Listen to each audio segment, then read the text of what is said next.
Well, good afternoon. My name is Dwayne Brown with the Office of Public Affairs. Welcome to NASA headquarters and Happy New Year. Today's briefing features information about the crown jewel in a fleet of NASA missions to study our sun, the Solar Dynamics Observatory, or SDO, which is currently scheduled to launch in February. Today, you'll hear about the advanced spacecraft and the extraordinary science expected. We'll start here at NASA headquarters and then switch to the Kennedy Space Center, where all the pre-launch activities are taking place. We'll have brief presentations from both locations, then open it up for questions. Before we get started, let me introduce you to our participants first here at NASA headquarters. Richard Fisher, Heliophysics Division Director, NASA headquarters here in Washington. Madhulika Guhatakirta, or as we like to call her, Lika, the SDO Program Scientist, also here at NASA headquarters. And switching down to Kennedy, Dean Pesnell, the SDO Project Scientist from NASA's Goddard Space Flight Center in Greenbelt, Maryland, and Elizabeth Citron, the SDO Project Manager, also at Goddard. So with that, I'll turn it over to Richard. Okay, thank you very much, Dwayne. It's a great pleasure on my part to be with you here today. Let me start at the very center of our issue. At the beginning, at the center of our solar system, there's a star, and this star is a magnetic variable star, and it drives the Earth and all the planets. And it also sculptures space, and through that time and place, there are also transients. If I could have the first video, please. Now, at the dawn of the space age, when NASA was born, there were two crucial experiments. The first one, the very first science experiment that NASA had, established that the Earth was enshrouded by a belt of charged particles. A couple of years later, Mariner discovered that there was a solar wind, a wind that was blowing off the star. And at that point, we had discovered and codified two important things. One of them is that particles and fields are ejected by the sun. And these are two of the ways that the sun, or a star, communicates with the universe. Now, we've been looking at pictures of an active sun taken a few years ago. And we will occasionally see little sparky things that look like snow. And those are charged high-energy particles going through the detectors. Now, the research and the events have led to the development of a study, a formal study, of the interaction of gravity, pressure, and magnetic fields. And this is called heliophysics, a relatively new science. The research benefits from this have proven to be not only of value culturally and intellectually, but they have some research benefit and value to our society in the sense that they are politically important and they have economic impact. And these impacts are on our modern society, both civil and military. Now, as a consequence of our last decade of research in space, we are today poised at the beginning of a new magnetic activity cycle. And let me have the last slide, if I could, please. And we were able to study the sun and its activities inside and outside, its ejections as they go forward out of the sun's atmosphere. And then you can see the Earth enshrouded in its protective blue magnetic field over on the right-hand side. Our spacecraft are used to study this system. It's a systemic investigation. And the SDO is the cornerstone foundation mission for the next decade of solar research. Now, to tell you more about SDO and its program, I'm going to turn this over to Lika, and she's going to talk about the Living with a Star program and SDO. Thank you, Dick. We live in the extended outer atmosphere of the sun. And in that sense, we truly live with this star. Even though to the naked eyes, the sun appears to be a constant pale yellow ball, the sun, it's only a limitation of human eyes. The sun is really not a constant. In fact, modern telescopes and spacecraft have really penetrated the blinding glare of the sun and have found sort of a maelstrom of unpredictable turmoil. As Dick mentioned, and I want to repeat this, the sun is a variable star. It is a magnetic variable star, and this magnetic variability drives every cubic inch of space in this solar system. While sunlight enables and sustains life, the sun's variability produces streams of high-energy particles and radiation that can harm life and even alter its evolution. If I can have the first movie, please. What you're going to see here is a cloud of plasma that's breaking away from the solar surface. These are called coronal mass ejections. It's really charged particles that will travel at tremendous speed, sometimes millions of miles an hour, and go through the interplanetary medium, impinge on Earth's magnetosphere. The blue lines that you see are imaginary field lines, which gives you the shape of the cocoon of Earth, which is the magnetosphere. Most of the time, these particles do not penetrate Earth's environment. They are deflected by this shield, the cocoon. But every once in a while, when the field of sun and Earth are just aligned right, these particles will actually propagate through the poles of the north and south poles of the Earth. And what you see are these particles going in, and they will create beautiful aurorae, both in the north and in the south. That's the beautiful aspect of these particles. But it can also produce harmful effect in our space environment, and I'll talk about that just shortly. So what you can see from this movie is that the origins and fate of life on Earth are intimately connected to the way the Earth responds to the sun's variations. Recognizing this importance, in 2001, NASA initiated a program called Living with a Star, whose goal is to study the sun as a variable star and its impact on life and society. If I can get the next impact slide, please, and talk about what is the rationale behind studying this sun. After all, it's an ordinary star. If you look at the upper half of this slide, what you will see is this variability that we talked about, what it does to Earth's magnetosphere, ionosphere, mesosphere. Wherever there is magnetic field, the sun really dominates that environment. We also, this variability affects every planetary environment in the solar system. And of course, we are really looking at the basic plasma physical processes. And these are universal processes of heliophysics that Dick talked about. And that's what we are trying to understand. It's true for everything we do, I think, in the universe. The lower half of this actually shows the impact of this variability on Earth, what happens there. We have increased dependence on space-based systems. I mean, that's very clear. Our modern way of life is just intimately connected to technology that is driven by this solar variability. Solar variability, as you can see, can affect human in space, satellite operations, smart power grids, GPS navigation, emergency radio communications, air travel, financial services, you name it, and I'm sure we can find a chain that connects it to the sun, and also terrestrial climate. Thus, understanding solar variability is crucial to our modern way of life, which depends on it. So I want to say two things about the mission Solar Dynamics Observatory. SDO is the Solar Variability Mission. It is going to revolutionize our view of the sun, and it will reveal how solar activity affects our planet and help us anticipate what lies ahead.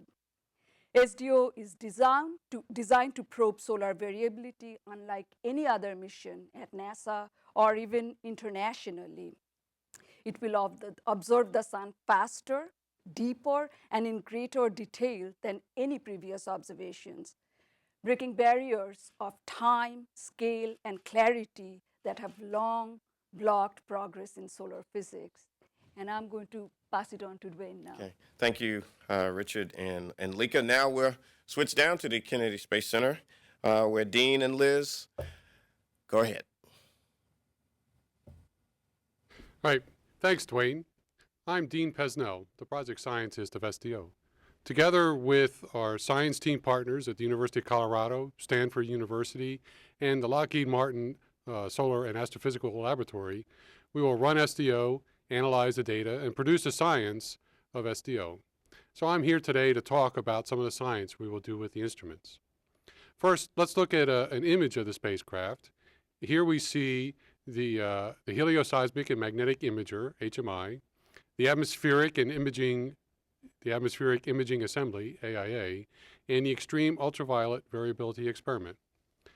As our sun affects our life more and more, as we come to depend more and more on technology, most of these effects come from the ever-changing magnetic field of the sun. SDO is designed to study that magnetic field from its creation to its destruction and how it then can affect the Earth. Predicting this magnetic field is one of the goals of SDO and Living with a Star. We use helioseismology to study the movement of material inside the sun that creates the magnetic field in the solar dynamo. Here we have a picture of small changes in the rotation of the sun that were produced by a study of the sound waves rippling across the sun. One bright band moves towards the equator in both hemispheres. In the past solar cycle, we noticed that active regions or sunspots appeared only in and above that band. We will use HMI to make measurements in the upcoming solar cycle to see if that allows us to predict the timing and magnitude of upcoming solar cycles. We will also use HMI to study the surface magnetic field of the sun. Here is an image of the historical information we have. Unlike this image, which only shows the strength of the magnetic field, HMI will also measure the direction of that field. Scientists feel that knowing the direction of the field will help us to make better predictions of when flares and coronal mass ejections will occur. Once the field is out of the surface, we see the field illuminated by hot gas that is forced to flow along the field lines. Here we have two images from the SOHO spacecraft. On the left, we see an image that shows material at a temperature of 1.5 million Kelvin. On the right, we see three different temperatures combined using false colors to show the many temperatures that exist on the surface of the sun. We hope to use AIA to measure the temperature more accurately, and that will allow us to determine how much material is glowing and therefore produce better predictions of flares and coronal mass ejections. The field changes very rapidly in time and quite significantly in space from across the disk to the smallest size we can measure. Here is an animation where we start with a full disk image from SOHO, zoom in on a patch of the sun, and then compare the SOHO view with a higher resolution image from the TRACE satellite. We see far more detail in both time and space with the high-res version. Based on this type of animation, AIA was designed to return high-res versions of the entire disk, allowing us to zoom in on any part we want without having to sacrifice the ability to look at all parts of the sun.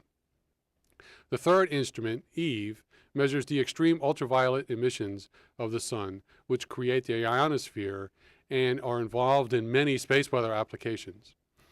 Here is an example of what those emissions looked like during the decline of solar cycle 23. The C instrument on time measured these since 2002, but only every 90 minutes. We now know that we should measure them much more quickly at a pace that matches more what we want to understand for these important emissions. Our data will be made available through our website at sdo.gsfc.nasa.gov, which we encourage you to visit. And now, thank you. Liz Citrin will tell us about our preparations for launch. Thank you, Dean.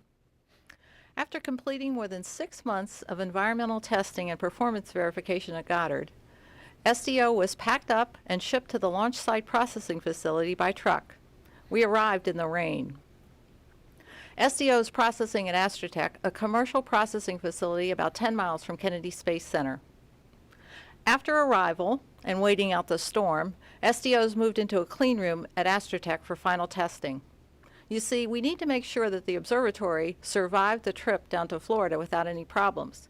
To do this, we repeat what we call our comprehensive performance test. It's a 7-day test where all elements and components of SDO are verified to be operating correctly.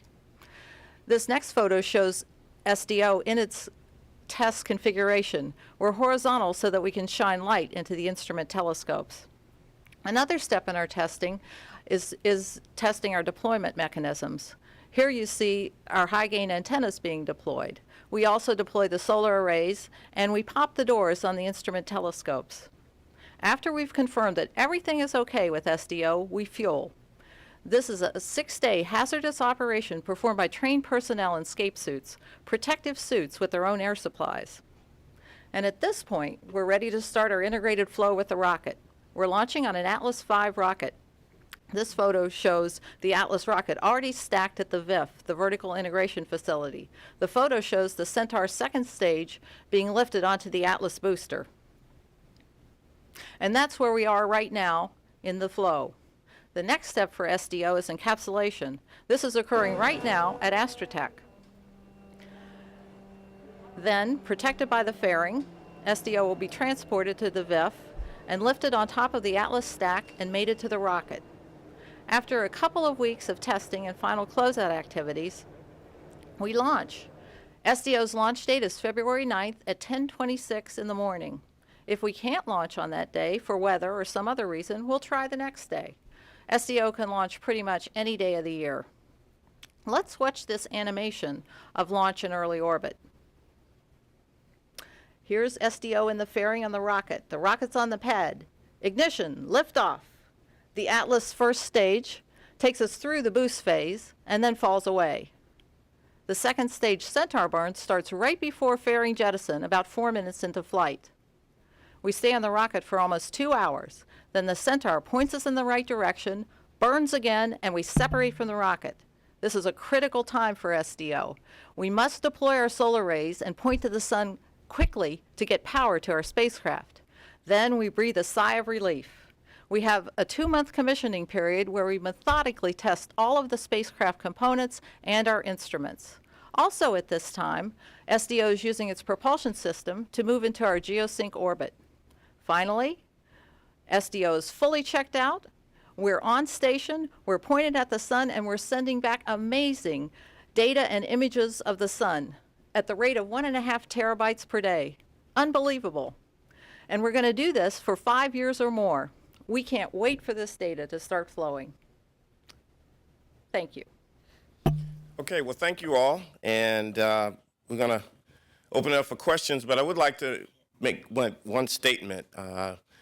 We talk about diversity here at NASA, and we certainly take that very seriously. And I've had the pleasure to work with some incredible science teams and project teams at the Science Mission Directorate. And the SDO team is extremely diverse and probably one of the more diverse teams for NASA project. Of course, you've met Lika and Liz. Also want to acknowledge in the audience the program executive at SDO, Dana Brewer, sitting here at NASA headquarters. And certainly as we move forward to launch, you will get to hear more from this incredible team. And I am looking forward to the diversity and also the incredible science with this mission. So with that, we're going to open up for questions on our phone lines, and we will see where we need to go here. I have on my screen here from one of the space.coms, and I believe this is for Dick. For you, after SDO, what's up next in the heliophysics portfolio? Well, that's a good question for me. Thank you for asking me. After SDO, we have a second mission for the LWS program called Radiation Belt Storm Probes, RBSP.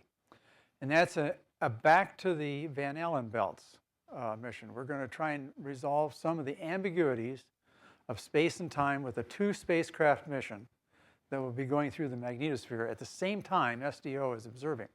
So our hope is to see cause and effect. Now beyond that, that's to be launched in 2012. Beyond that, in 2014, we're going to have a physics investigation of the day side of the Earth, where the magnetic field of the Earth and the magnetic field of the sun mix. And there's a process there that we think may be a universal process throughout the universe that we may be able to test there because that's the laboratory we have. And this is called reconnection. And reconnection is where two fields touch and you turn magnetic energy into heat and light all of a sudden. And so this is what we're interested in and up for after this mission. And heliophysics, as Dwayne says, science never sleeps. This is a physics study which has not only knowledge at the output, but also utility. And I'd like to remind the audience that heliophysics is the science of space weather. And I just want to take us beyond 2014, that we have some other missions actually in planning stages right now. They are not quite in development stage like Radiation Belt Storm Probe or MMS.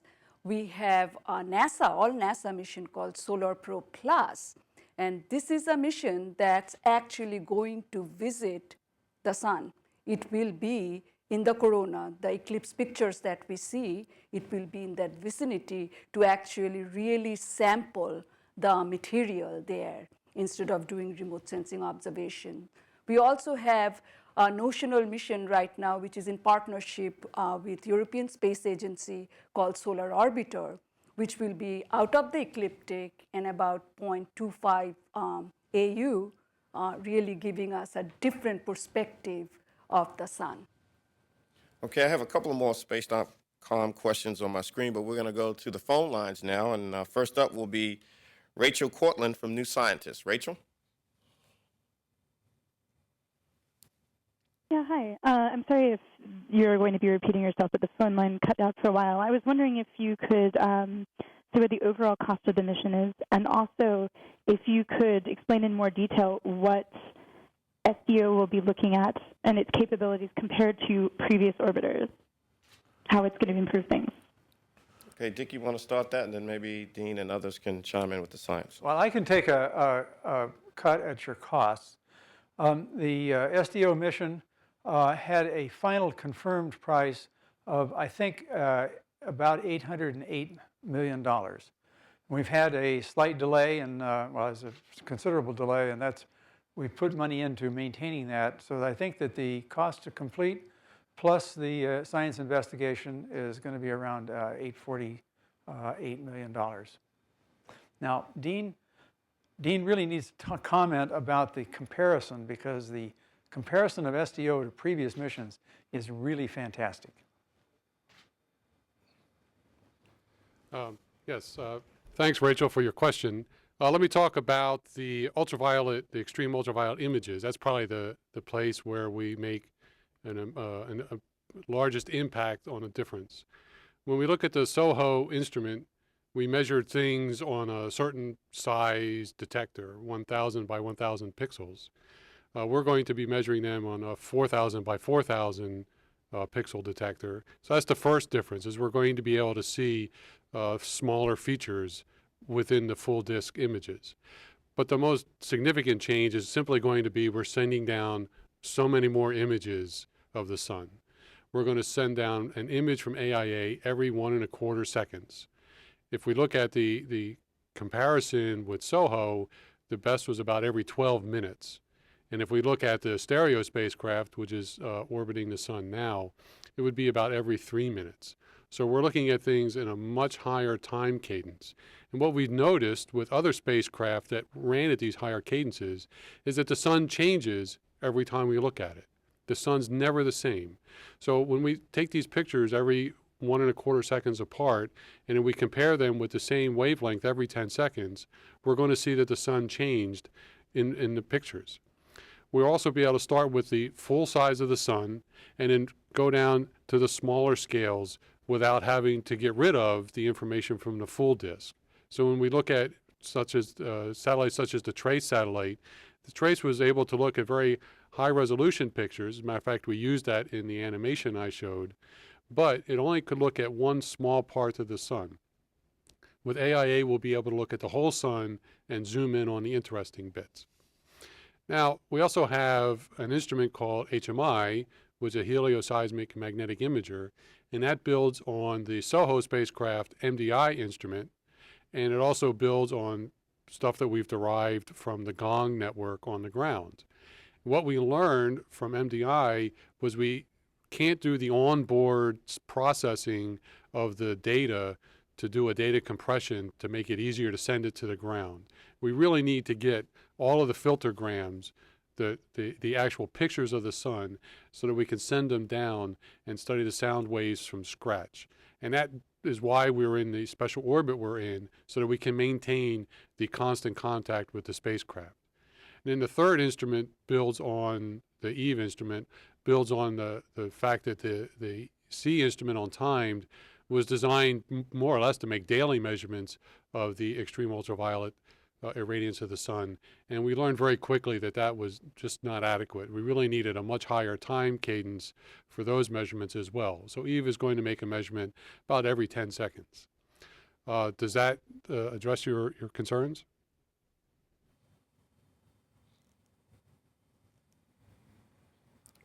I believe it does. Thanks, Dean. We'll take the other question. Next question is from Clara Moskowitz from space.com. Clara? Yes, hi. You all mentioned that SDO will help predict solar flares, and I'm wondering just what are some of the specific unanswered questions scientists have about what causes solar flares, and which part of the data from SDO will help answer these questions? Well, you've got a situation here where you've got 3 scientists, and so you're going to get a batch of answers. But I think that the circumstance that I would remark about is that we have temporal and spatial resolution that I have never seen before available. And I think as far as unresolved questions go, we're going to add some physics to that by having a vector magnetic field along with it. So I'm going to toss this toward Lika. I think it'll take all the instruments to do a better job on flare prediction and flare effects, and that's why they've been chosen. So they work in concert. And when Lika would then toss it down to Dean to get the third scientist view. Okay. And it's not just SDO instruments, I would add, as Dick had noted earlier. I think we need all our observatories to make fundamental progress on the system science of heliophysics. I think the vector magnetic field is going to provide tremendous insight, because we really need to understand the geometry. When we are modeling, that geometry is critical. I think with HMI, we are actually going to be penetrating deeper into the magnetoconvection zone, which is kind of the seat of dynamo, the heartbeat of sun. And you know, understanding the dynamo, being able to predict that is sort of the holy grail of solar physics. And I think SDO is going to make a tremendous progress on that. I mean, that's why we have this huge amount of data being beamed back to us almost 24/7, and we want all of it all the time. These are just some of the ideas. I'm going to pass it on to Dean, who's been managing all these science issues for now quite a while. Okay, thank you, Lika. We have all 3 instruments on SDO will be involved in trying to understand how to predict flares and also coronal mass ejections. It's been an outstanding question for quite some time in solar physics, and we've made some progress. We have people that can predict flares some of the time, but we need to do a better job. We're going to use the magnetic field from HMI as one component of that, and especially because we'll have the direction, so we'll be able to see that the magnetic field, not just its strength, but we'll be able to see how much it's gotten twisted up. Is that part of predicting flares? We'll be able to measure the temperature of the gas in the AIA images, and from that know whether or not there's a lot of material. Is it the amount of material that's showing up that is one of the significant parameters we need to look at? And we'll also have EVE. EVE will tell us how much energy came out of each of the flares. And we already know from the C instrument on time that not all flares are the X-ray flares that everybody's familiar with. There's other types of flares that are a little less energetic. Are those the ones that we really need to study? Is that the real background that we need to understand? So all 3 instruments working in concert will allow us to understand the onset and energy release inside of flares. Thank you, Dean. Now we will go to the next caller, which is James Dean from Florida Today. James?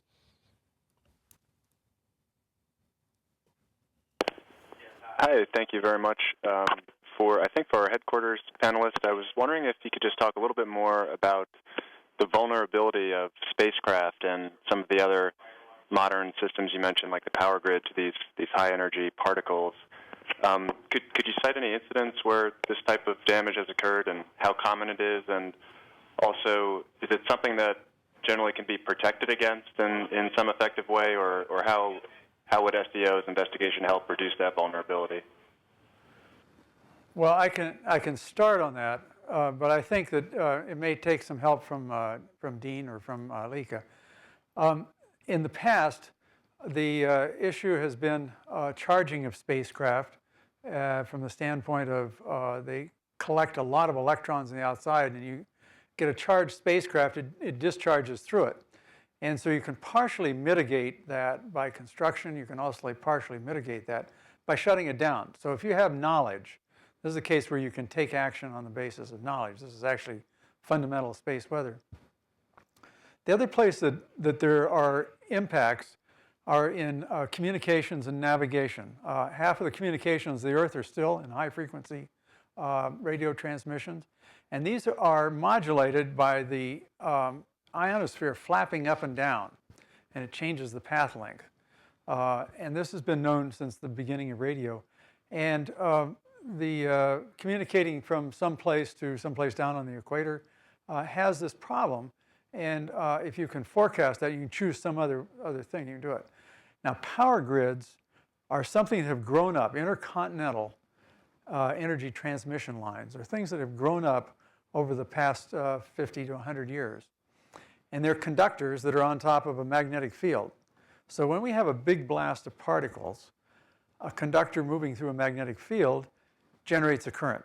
And there are currents that are generated which are so large that they will damage transformers.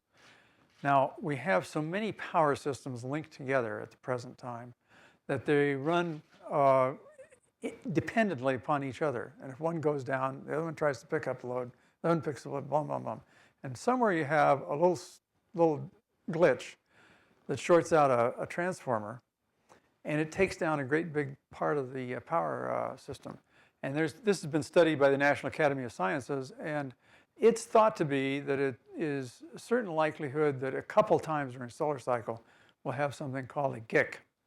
And this is kind of a funny word, but it's a ground-induced current. And they're solar-induced on the Earth.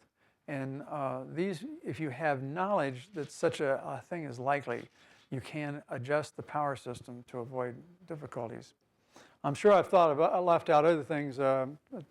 Lika, why don't you, and then we can toss it to Dean. Actually, you covered a lot. I think I was just thinking, what have you...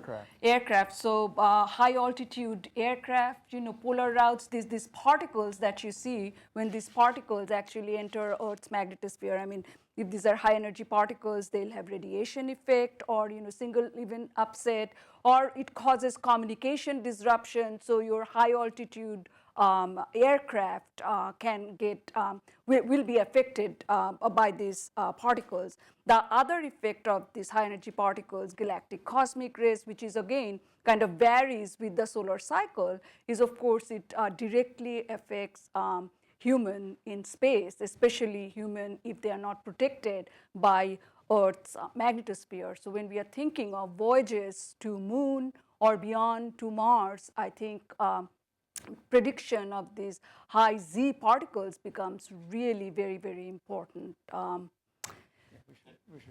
you want to add before we take the next question? Yes, I would like to just add one area of interest, especially here at NASA, and that is satellite drag. The sun, when it's more active, causes the drag, the upper atmosphere of the Earth to expand, increasing the drag on satellites and basically bringing them out of orbit.